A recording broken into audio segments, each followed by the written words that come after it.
Arestado ang dalawang high-value target matapos masamsam ng mga operatiba ang tinatayang 136 milyon na halaga ng hinihinalang Cebu sa isinagawang buy-bust operation sa barangay Uling, lungsod ng Naga, Cebu noong Mayo 23 ng taong kasalukuyan.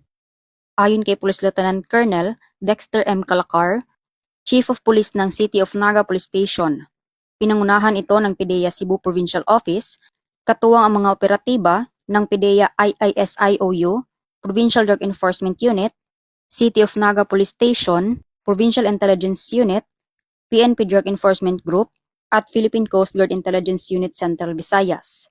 Nasamsam ang humigit kumulang 20 kilo ng hinihinalang shabu na nakasilid sa vacuum-sealed packs at nakatago sa Chinese tea bags. Na-recover din sa operasyon ang buy-bust money, mga cellphone, at isang sasakyan na pinaniniwala ang ginamit sa iligal na transaksyon. Mahaharap ang mga sospek sa kasong paglabag sa Section 5 at 11, Article 2 ng RA 9165 o Comprehensive Dangerous Drugs Act of 2002. Pinuri ni na Police Colonel Abubakar Mangilin Jr. at Police Brigadier General Arnold E. Abad ang matagumpay na operasyon at matibay na koordinasyon ng mga ahensya laban sa iligal na droga, alinsunod sa adhikain ng Philippine National Police, bagong PNP para sa bagong Pilipinas, serbisyong mabilis, tapat, at nararamdaman.